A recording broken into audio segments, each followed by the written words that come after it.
Welcome, everybody. I'm Michael Mathieu, your host for Michael Mathieu Vibrant Health. And once again, I am so honored and tickled to have my dear friend and mentor, Sally K. Norton, joining us. And on our continuing dive into the world of oxalates. Welcome, Sally. Thanks for being here again. Thank you, Michael. We always have fun together. Thanks. You do. Hey, so if you're new to Sally, her book cover is right behind her on the right side. It just came out in January of 2023, and we're recording this in October, the very beginning of October of 2023. And that means we're here on the 9-month anniversary of the book. We are, yeah. Cool. And what's the give us the super quick update on how many sales and any other quick highlights. Yeah, so we bypassed the 40,000 books sold a few weeks ago. That was nice to get over another zero hump. And we had a little sale. Amazon did a little sale on the ebook for a week ago, and that bumped the ebook sales. So Toxic Superfoods was #1 in several categories of medical nutrition and whole food diets in the ebook department, and it's remained very strong. The sales have been very consistent because there's so many people sharing this with other people. Unlike any book normally is, a new book from a new author usually has a flat stop selling, and it's not. And we had a Spanish language version come out in the beginning of September. And 5 days later, there was an article in El Mundo that was the most visited article on the website that day. So there's a conversation happening, and the book is helping a conversation move around the world. There'll be more books coming out in other languages sometime in the future. I don't have dates for them, but yeah, so thank you all for reading the book. I mean, you assume someone bought the book, they're going to read it. I hope they read it. They will. All right. Well, today's topic initially was going to be how to move into a low oxalate diet safely, because for some people it can be a lot and too much, and they need to do it wisely and slowly. But in talking that over, Sally and I thought it might be a really good idea to actually share some I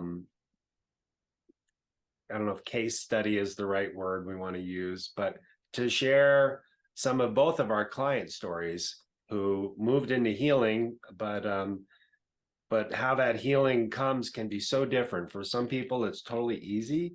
For some people, it has some bumps along the road.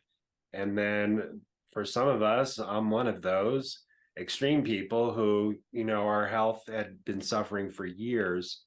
And then, and it's not a pretty path coming out of that.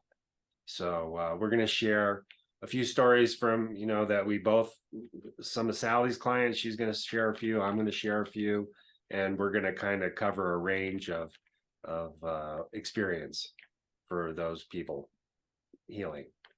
Do you have one you want to jump in with, Sally?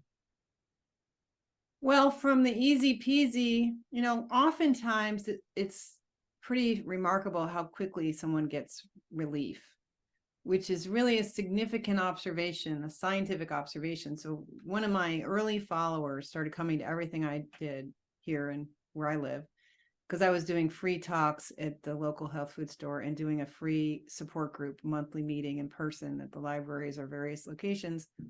And she shared with a young gal, I don't remember how she knew her, but this young gal was a young mom and used her pottery class as a way of staying sane as a young mother. And so every Thursday she'd go to pottery class and throw pots, but she had terrible pain in her wrists and fingers and was having a terrible time with her most important activity that was making it possible to not go crazy as a mom of 2 little kids.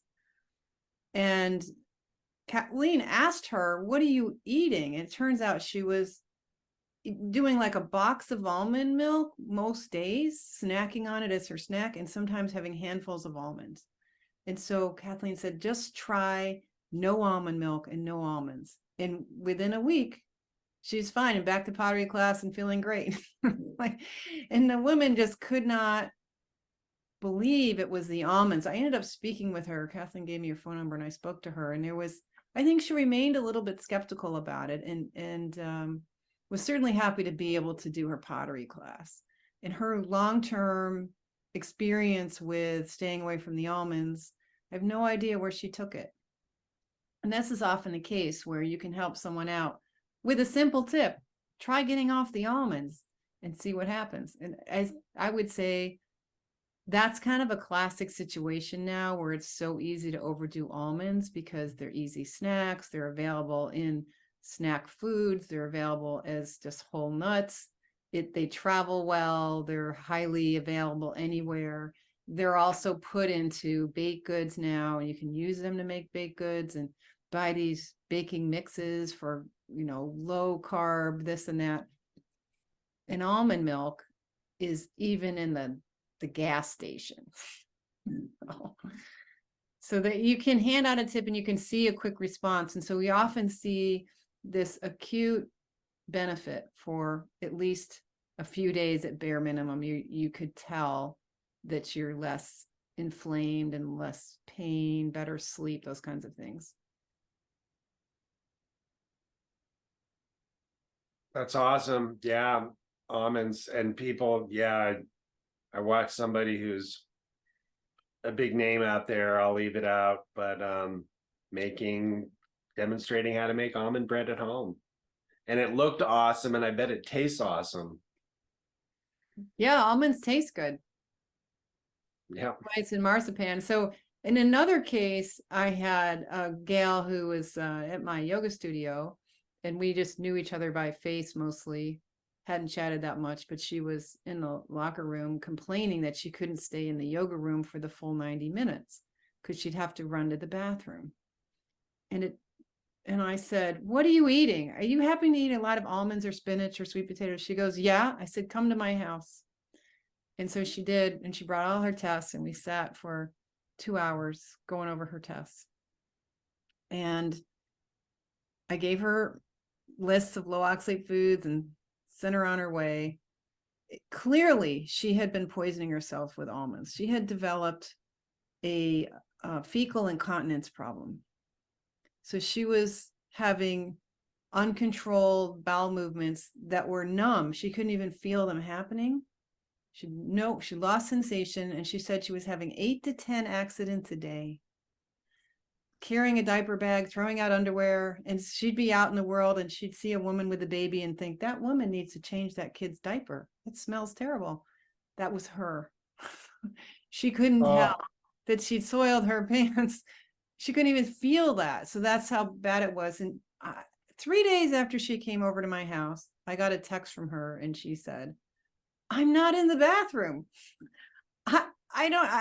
She's like, 3 days. 3 days. I'm thinking, what? 3 days? Her rectum and colon have settled down and know how to function now in 3 days' time of no almonds and no sweet potatoes. She'd go out to eat and order sweet potato fries. She'd carry around almonds as her snack. She'd put together this kind of trail mix, which would have a little chocolate in it, and little almonds and a few other things. And she would have some sort of as part of breakfast. And then she'd pack some for morning snack and for an afternoon snack. So she was like all day dosing up on almonds with a little chocolate, and then having sweet potato fries at lunch and things like that. And in the meantime, she had gone through, 13 years of problems, 13 years of this. And they ended up, she progressively had more and more issues, which led up to an unnecessary loss of her gallbladder through gallbladder surgeries and lots of scopes and this and that. And the doctors were starting to just tell her that she needed to relax and ride a bike and quit being, tense as a person because they didn't have anything else to offer. So they started throwing it back and blaming the patient for their problems rather than finding the answer. So that was really surprising to me that she could resolve that problem that quickly. But later, she ended up wearing wrist braces on both arms and had to quit her job. She had a part-time job helping out a small company, packing up boxes and things that required her to use her hands and have some strength in her hands. And she had She had to wear wrist braces. Later on, she ended up wearing like a knee brace and so on. And these were all post-oxalate healing reactions later. And she moved away and I've lost touch with her, but she is one of us who has extreme issues that included calcifications in her pelvis, kidney stones, all kinds of issues all over, connective tissue issues, mood issues, and so on, with neuroinflammation. And I can only imagine that she's probably in her 7th year on this and that she's still probably struggling some. Yeah. Those are tough. Even for me, you know, with my own story, it's still tough to hear those stories.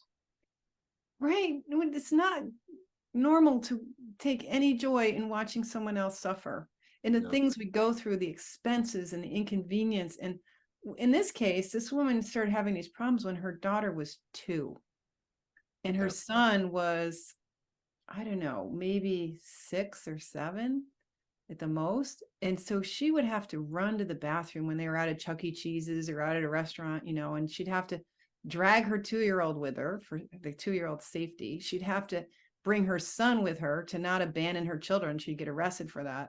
So her son was at an age, he's like, I'm not going into the ladies' room. And so he would have to stand outside the ladies' room waiting for his mom. It was like an argument with the son, like, hey, I can't leave you alone. And, you know, and then the daughter, her whole life, mom was just a weirdo. Because almost always when mealtime would happen, she would always have an accident at a mealtime as well as randomly other times. So it's more than your own pain and suffering and expense and loss of time and energy and life happiness. It affects everyone around you when you're that sick. Yeah. And can wreck your relationships. Yeah. It's huge. It's huge. Well, I'll share a story. I'll call him N. And 3-4 years ago, he was a caregiver of mine, and actually it would have been 4 years ago.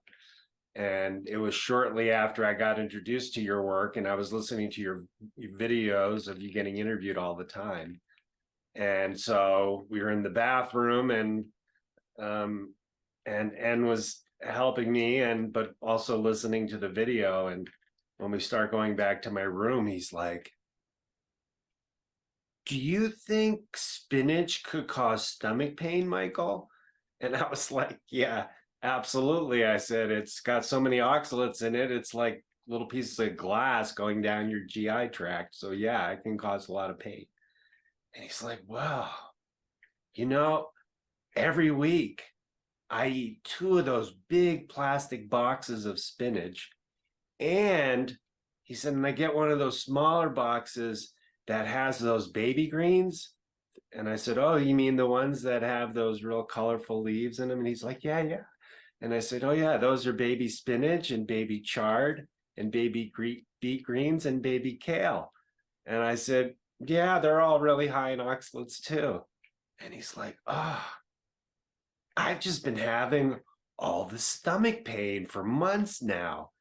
And I thought eating those was like really good for me. And now you're telling me I might get better if I stop eating them. And I was like, yeah, give it a try, see what happens. So, you know, he worked for me like once a week. And 2 weeks later, he comes in, he's like, Michael, no more stomach pain. Totally gone. I stopped eating those greens. And he goes, now I'm looking at the rest of my diet, making changes, and yeah, and life's better. And then it wasn't too long after that he needed to stop working for me. And but then before he was finished up with, he was in college, and before he finished up, he reached out to me and said, hey, I haven't seen you in a long time, I'd love to get together. So it was probably like 8 months later, he comes and I see him, and he's like, I can't believe it. He said, I feel, he was about 30 years old at that point. I feel the best I have felt in my entire life. And he's like, I stay away from the oxalates. I've added more animal foods to my diet. And he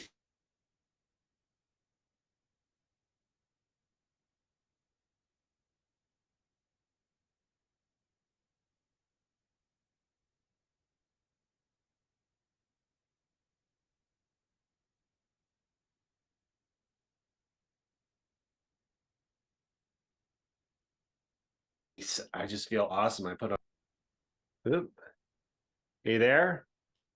I'm here. Can you hear me?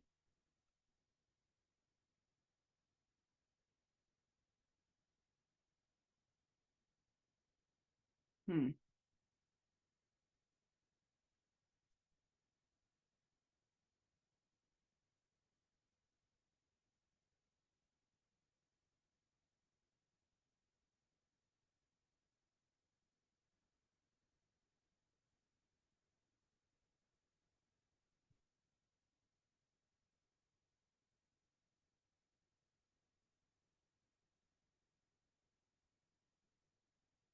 Hmm.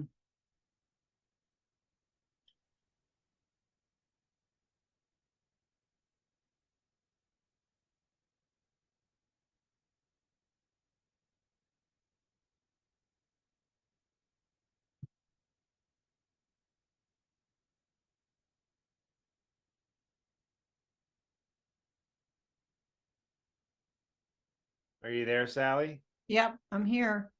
Oh, Having bummer. So what happened on your end? I don't you know. just were hung up right when you were saying he said he was 30 and he's the best he's ever felt, and then it just froze. Oh, okay. Yeah, same on my end. You froze. Yeah, so I Oh, don't know what happened. So I went and I made sure Wi-Fi was off, and I'm just on the Ethernet, and just in case there was something on my side, but I don't think it was my side. But I realized my Wi-Fi is on. That was bad. I should keep it off. okay. All right. Do you want to just start with telling his story again from the top so you can edit it easier? That might be easier. Yeah. Yeah, try that. Okay. All right. So I would like to share a story. One of my caregivers, I'm going to call him N, and he was working for me when I found out about your work, which was in the fall of 2019. And so I was so hungry for the information because for me it was in my early 20s when I was aspiring to be vegetarian. I watched my health go from not bad, pretty decent, to totally in the cellar. So anyway, I was so gobbling up any interview I could find with you and listening to him multiple times. And N is in the bathroom with me doing my morning routine, and uh, he's at one point he says, "Michael, do you think spinach could give me gut pain?" And I was like, dude, totally.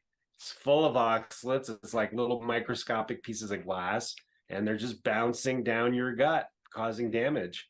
And I said, yeah, it could give you a lot of gut pain. And he's like, wow. He goes, you know those big boxes of spinach they sell at the store?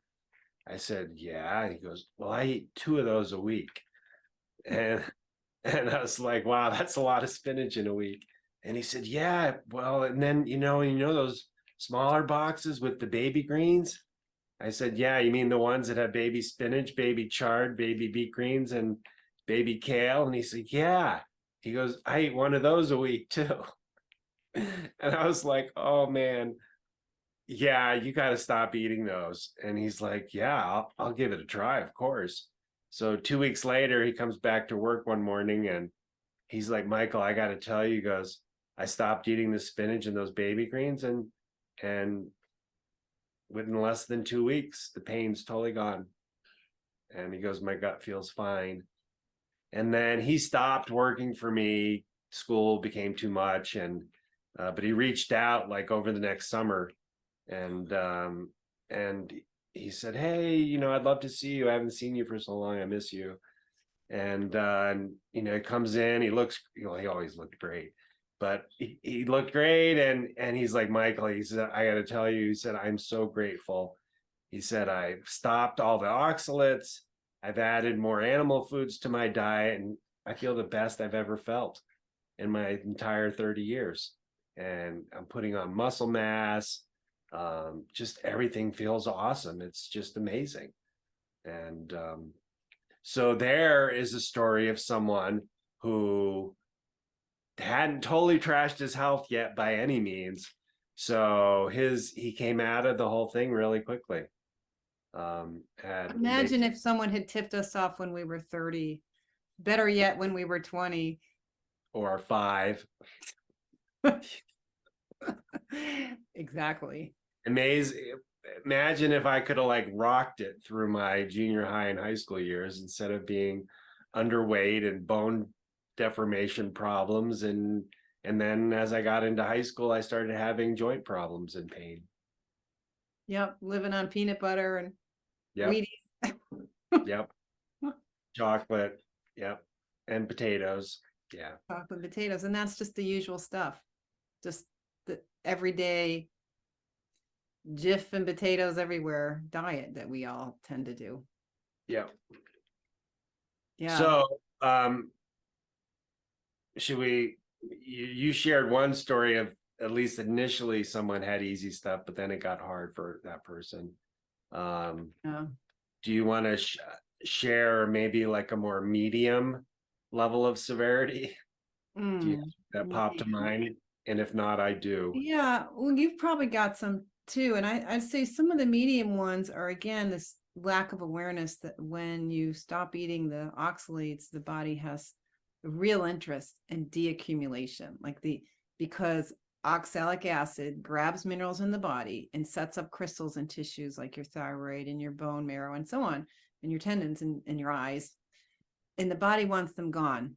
And oftentimes the body, I think, based on just what we call clinical observation, working with people, it often starts with the kidneys. So the kidneys start unloading this nephrocalcinosis, which is diffuse calcium oxalate crystals in the tissues themselves, as well as any kidney stones. They can start moving too. Kidney stones can sit there silently if they're not blocking the urine flow, and they'll start moving. And when they move, that's when a kidney stone is an issue, because that causes the pain, and it gets stuck sometimes, which backs up the urine flow, which really causes pain and makes it risky. Kidney stones are risky because you get infections. So you could prompt things like kidney stones during the years of deaccumulation if you don't know what you're doing. And this has happened. The follower who tipped off the friend with the pottery class was one of these people, where she developed a kidney stone, surprisingly, and that can happen. Other things can happen too in the wake of this whole clearing process, because it's pro-inflammatory. So you get, I would say, a fair number of people get some kinds of weird things that often are missed as a oxalate deaccumulation byproduct or side effects, that probably the severity and the likelihood of them happening and the severity of them can be managed. And that's part of the point of my book. It's like, you need to know what you're doing. My book is not a brochure, because there's lots of layers of complications to this, because this accumulation creates this long-term sort of toxicity that's still getting managed for a long time. And how much of a load you have is obviously a major factor affecting how long and how intense the symptoms might be. But there's other things as well that affect how it shows up. I mean, kidney stones are more likely in men, but women who are postmenopausal have hormone patterns that are less protective. They have lower estrogen and so on. So they're more at risk of kidney stones. So I'd say medium is pretty typical, that you're going to have occasional achiness, like hips or knees or neck or shoulders are going to come and go with some achiness, a little bit of arthritis, days feeling old or grumpy or tired, nights of not sleeping too well. Those can be signs of this oxalate recovery process. So I would say medium is probably pretty common, but we have no way to predict who's going to get an easy, like, oh, back to perfect and beyond perfect, like better than ever. That's what we want for everybody. And I say the younger you are, the better chance you have of that. Yep. Yeah. So I have another caregiver story. That's a lot of my exposure to the world is through my caregivers, because I need quite a few. People haven't figured it out. They're new to me. I have quadriplegia from a mountain biking accident. in the 2012. So anyway, Well, let me just say the mountain bike accident was the proximal cause, the last straw that broke the neck, which mhm, was already broken, really. Essentially, you had enough osteoporosis and weak connective tissue. There was already a pathology going on that yep, was subclinical. I mean, you can be on the verge of quadriplegia and not even know how bad things really are until the fateful moment. yep, the right force and the right vector. Yeah, so this caregiver I'm thinking of now, we'll call her V. She worked with me last winter, and she was pretty open about things, and she didn't have the diagnosis officially, but pretty much symptoms fit the diagnosis of ulcerative colitis. She was having decent amounts of blood in her stool, and was she, and when she started working with me, she was right on that point of um the doctors are wanting to put her on meds, and um you know yeah, I just It's a shared. very serious condition. It's a Yeah, terrible thing to have. It's highly associated with kidney stones. yep, Yep. yep. And I started asking her what she eats, and I think she was doing a lot of spinach and other greens that are high in oxalate then. And then she was just a fiend for nuts. She was snacking on nuts all day long, every day. And so I gave her your food list, and she was a little, and I think I might have even given her your book.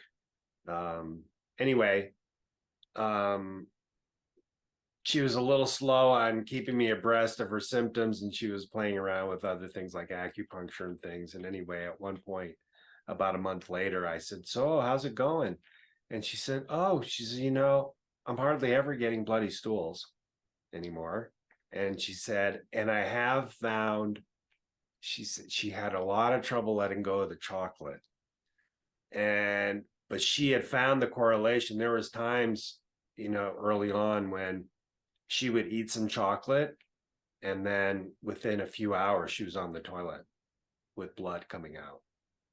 Wow. So anyway, but then, before she stopped working with me, I checked in with her again. And so this is, 3-4 months later, no more bloody stools. It's totally gone. And what treatment did she get away with not having to have? Some pretty toxic meds, probably. Yeah. Nice going, Yeah. Michael. Another save. Another stage. Seems to be part of my job is saving these young people while they're still savable. Well, what would you say of your caregivers? What percent of them do you think have an oxalate issue? Could you guess at that?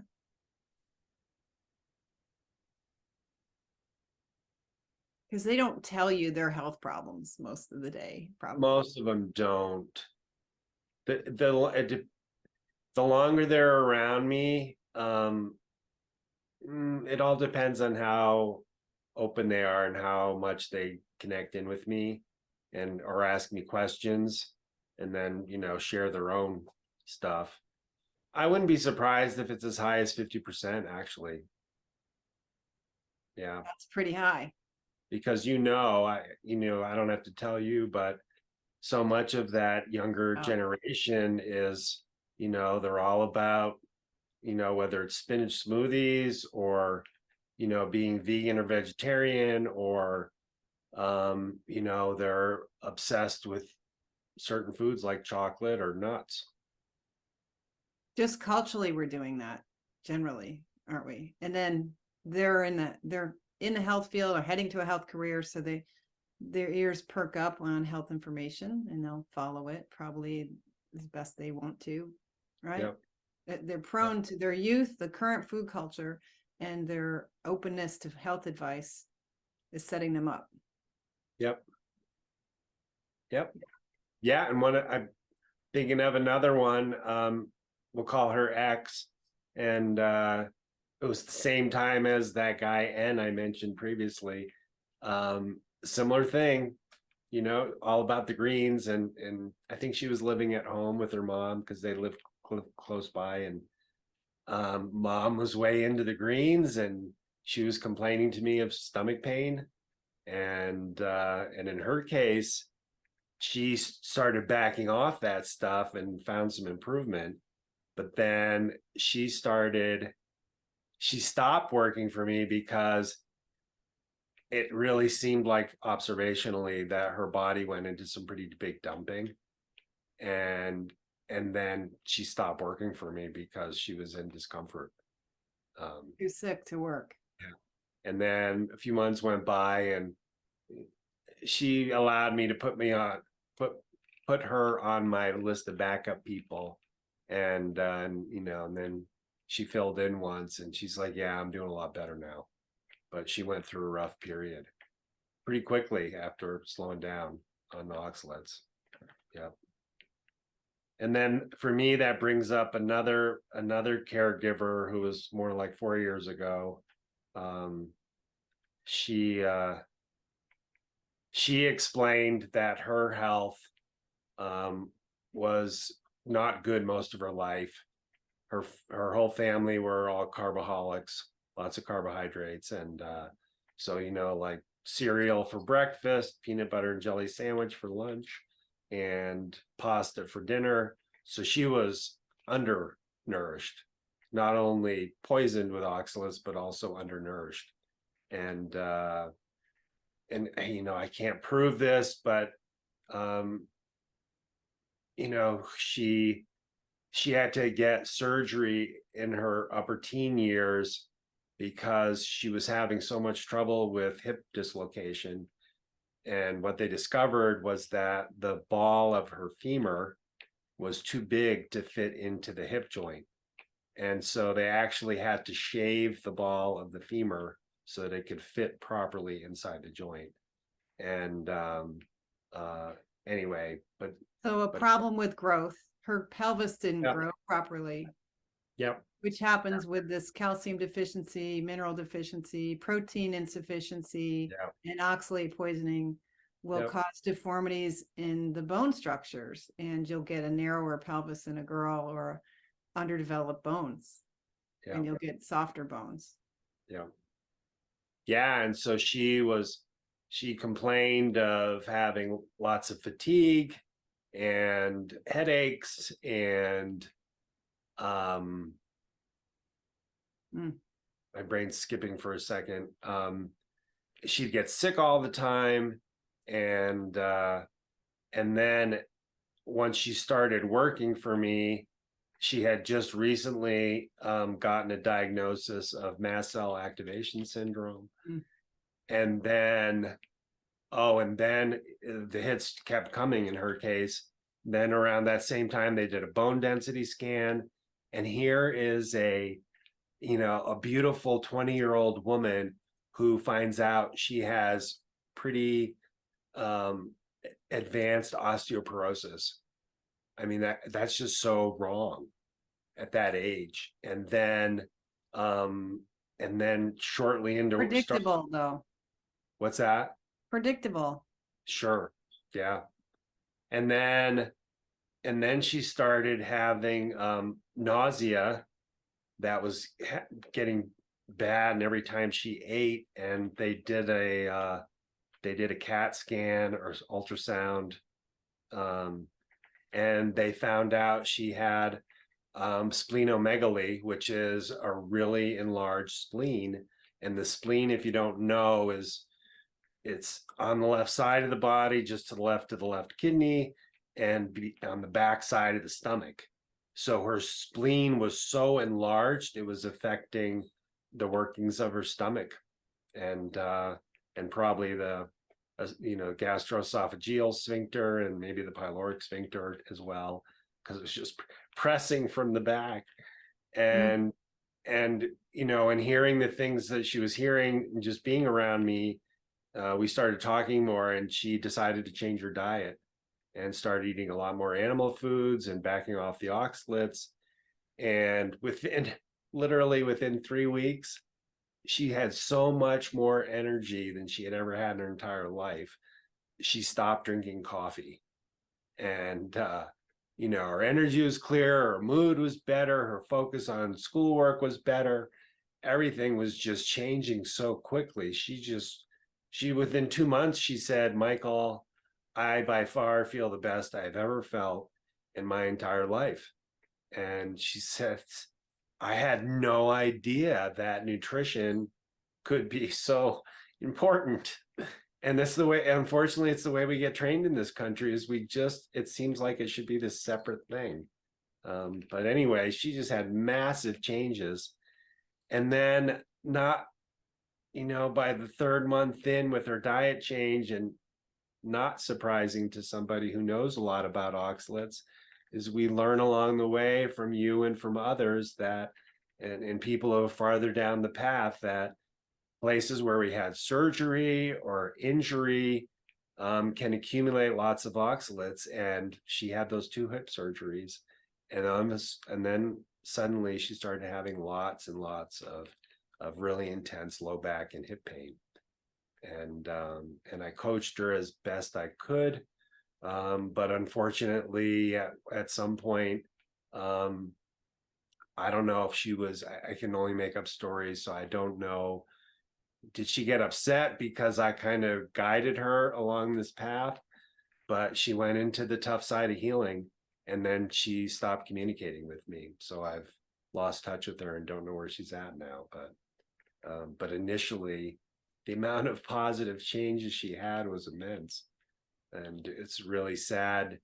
And that's part of the reason we're doing these videos as a series like this, is because we want to alert people who maybe have had some big stuff in the past. It may not be an easy ride. There could be parts where it's great and then other parts where it's tough. And we need to prepare you so you don't think you're doing something bad to yourself. It's just the bad stuff's already been done. And unfortunately, some of it we have to relive, or however you want to put words around it, but it can be a Well, rough it's really feeling. interesting that is, all of these cases tell us a lot of things, and it's good to kind of deconstruct them a little bit. And one of them is how many people have GI problems from oxalates. Yeah. And that was the original diagnosis back in the 1830s and 40s. It was officially named in 1842 or thereabouts. Always stomach and digestive problems were part of the diagnoses. You would expect to see that, digestive problems.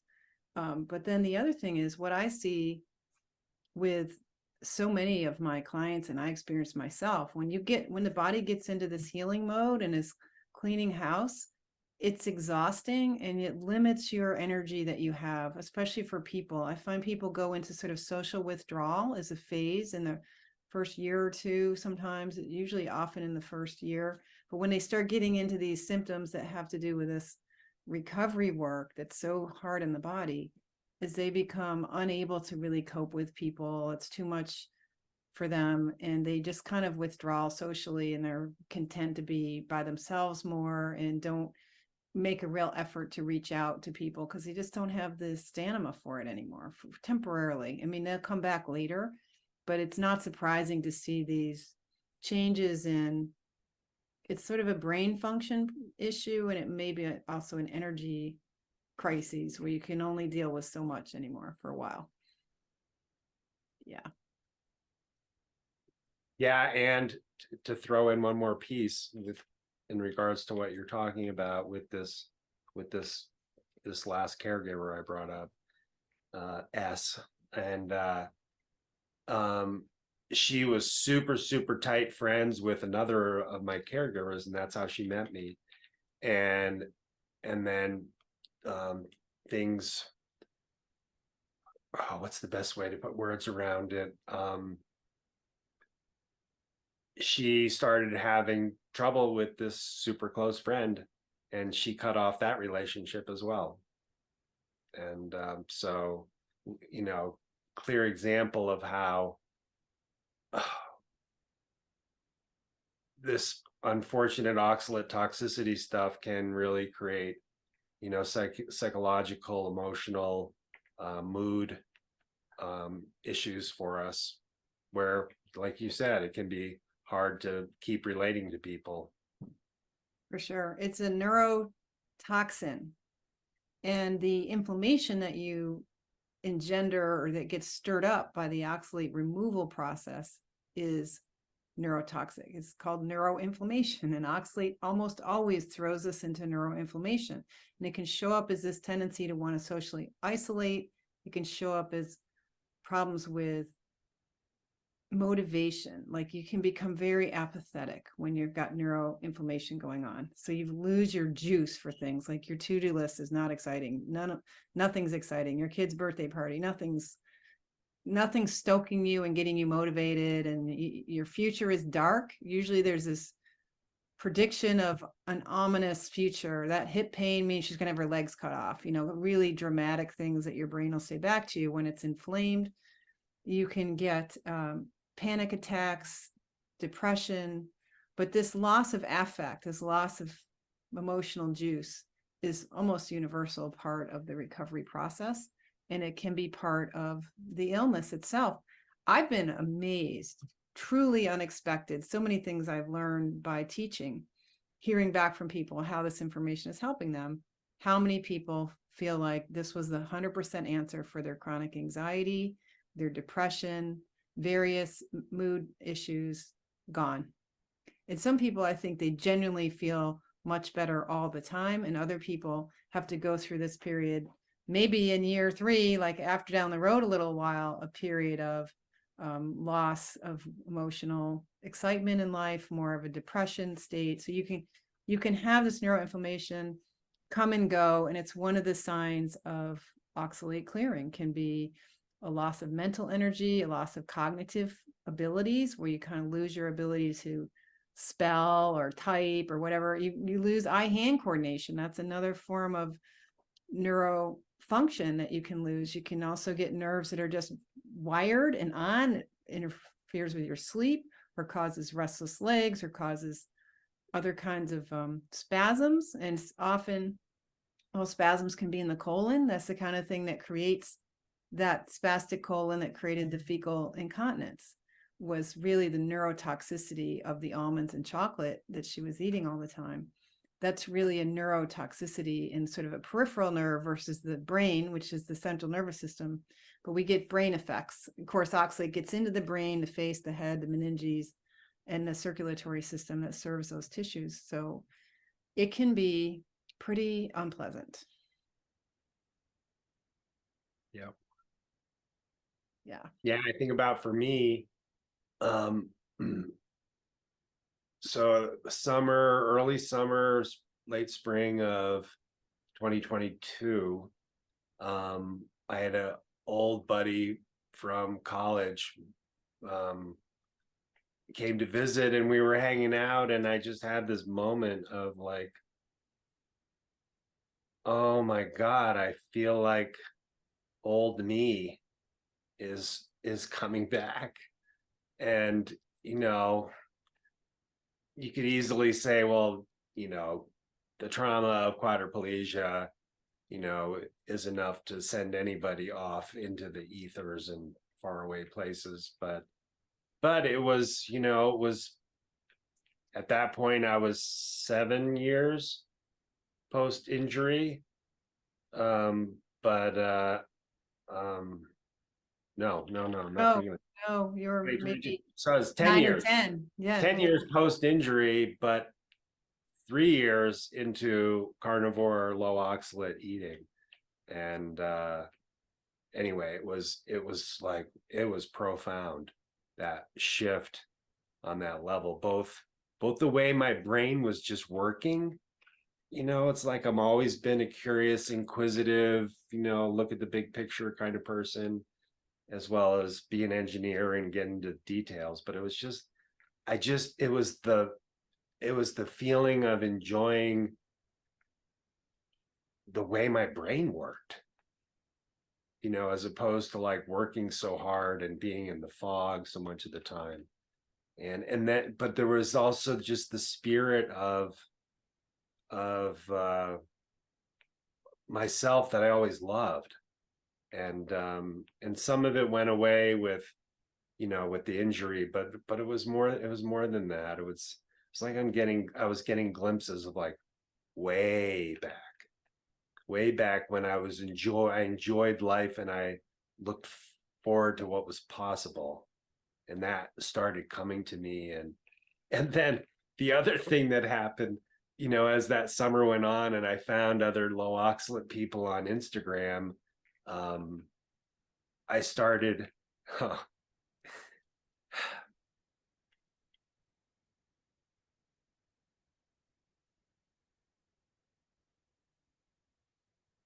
lots of emotion here. Um, I started finding myself. I've created a term for this. I call it. Uh, Now I'm even forgetting that. Oh, that's funny. My brain's going all over the place now. Well, this I is good. I think people Yeah, should give themselves room to emote and just feel what yeah, comes up, hear what thought brings on the emotions, and work with them. Like, not drop the moment of being able to feel something pass through, and it's all part of the healing. yeah. But what I started noticing was, a little bit was kind of like finding your tribe a little bit, but it was much more profound than that.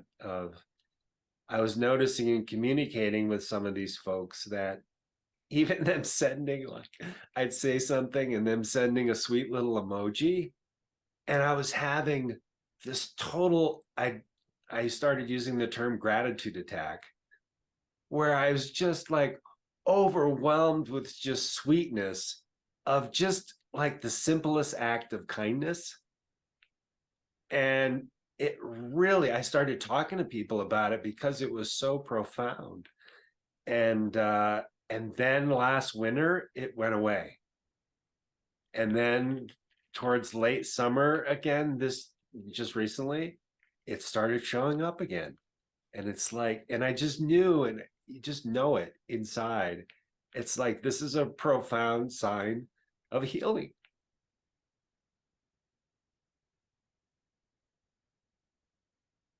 Gorgeous. And it's the stuff you see in a 4-year-old bouncing around the house and just being delighted with everything in life. It's that simple. And it's like, and it's part of, it's supposed to be part of our nature and who we all are. And, there's lots of different reasons that can get masked over. But to think a plant toxin could do that is just wild. Robs you of your basic human spirit. Yeah. Oh, This is yeah. precisely the issue. We're being robbed of things that are our birthright, taken by dietary choices that we have some control over. Amazing.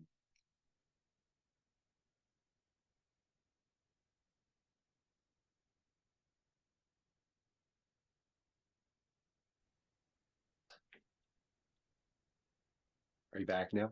I'm here. You're the one Uh, who froze. uh, yeah, you froze on my end.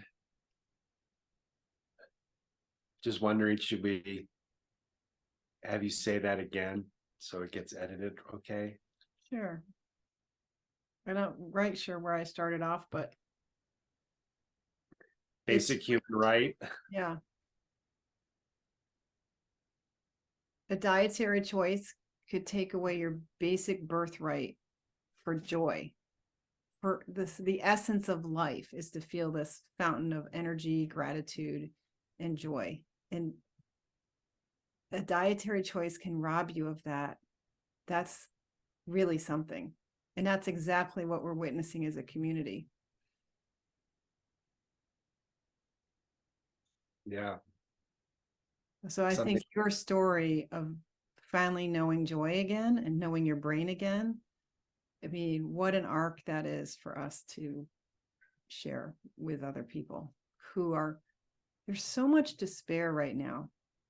We have a big problem with illicit drug addiction and prescription drug addiction. People are in physical pain and they're in mental pain. There's a lot of emotional pain out there that's helping to generate this drug problem that we have, this addiction problem we have. People are, dying from fentanyl-laced street drugs. And who knows? How much does the peanut butter and Wheaties lifestyle feed into that? It does. Yeah, we know it does. It's just how much, right? You've got to get this stuff out of the way. If you want to be a fully functioning, happy person, you don't want to be eating poison. Yeah. So I think there are other cases we could go on and on and on, but I feel so complete because there's nothing more that I would want in the world to have something to do with somebody finding joy again. Yeah, I mean, I've always been the one who could cry at the drop of a hat, but there's a quality about this that's different. It's joy. It's just joy about anything. Even from a wheelchair, like there's Yeah. still life to be had, which I don't think was your experience prior to changing your diet. There was little windows, but they're getting bigger now. Yeah. That's so great. Yeah. So yeah, I think you just said it. We don't need to go looking for more stories. We don't need to look for more stories. And that's what's so important, is if we honor each person as enough evidence to share. Like, your experience is so real, you're going to share that experience. And that's the case with this. If people get a chance to really understand this, really give it a shot, they can have an experience that puts them in a position to help somebody else. You don't need some big medical journal or Harvard to tell you whether this is working or not. It is. And it does, because it's a profound law of biology. If you're nourished and not poisoned, you're going to be great. If you're not great, you're probably malnourished and you're probably poisoned. And there's many poisons out there, but this is so important because you have complete control over what you put in your body.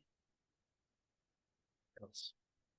And those of us who are the shipwrecks you don't want to be, we're laying it out there so you can see where it can land you if you choose to continue with the nuts and spinach world that we live in. We live in a sort of green nutty world right now. We can pull back from that, and it's good to pull back from that. And that's not the message you're getting. People are being told that, oh my God, if you quit eating spinach or nuts, you're going to have some kind of nutritional problem, which is completely made up fantasy. That's not true.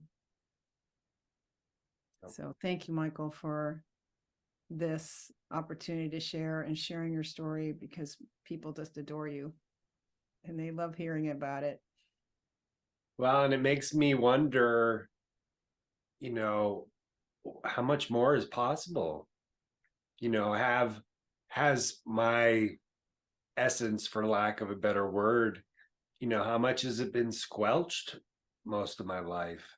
So I'm, when I have these moments of gratitude attacks, I get curious, and it's like, wow, what else? How much more is possible? Or we're staying in that state more of the time. Well, and to see such profound brain healing at our age, like, we're in our late 50s, to be profoundly getting some brain recovery and neurological recovery breaks all the rules of science that says that we're just on this downward slope at this age, where things just going to continue to get worse. And it's not true either. Yeah. So despite all the bad news about spinach being bad, it's actually good news, because, hey, you don't need spinach. That's freedom. And you've got freedom to be the best you can be. And I think what the parallel question to that is, what has humanity got? Could humanity be happy and get along and be joyful and smarter in our choices? Could each person have a better running time, a better grades in school, less arguments with their siblings? You know, there's so much in life that could be better for everyone. Humanity doesn't even know its potential because we've never tried to consistently pay attention to oxalates. Yeah. Yeah. All right, Sally. Well, how about to wrap things up? Can you share where people can find you? Find me at my website, which is sallyknorton.com. And in there, there's a support area. And in the support area, you can find group meetings. You can find a cookbook there. And there's more stuff coming. There's some free downloads. That's cookbook. There's a fee for that. There are free recipes on the website. I'm putting out blog posts here and there. You can sign up for my email newsletter there. And so check me out. You can write to us through the website. If you have a story to share, if you'd like me to share a story in my newsletter, you can send that to me through the website and so on. So yeah, sallyknorton.com. Instagram? I'm on Instagram. I have 2 accounts on Instagram. One is SK Norton, which is my original one for me and oxalates, and then it got stolen. So I created another one. And that is toxic superfoods _oxalate _book. And then I won back my other account. So we have both of them going. From that stealing, though, I learned that if I put a lot of energy into creating content there, it could just go away in a poof. So I'm there. I check it daily, but I'm not, you won't necessarily get a new post from me every day.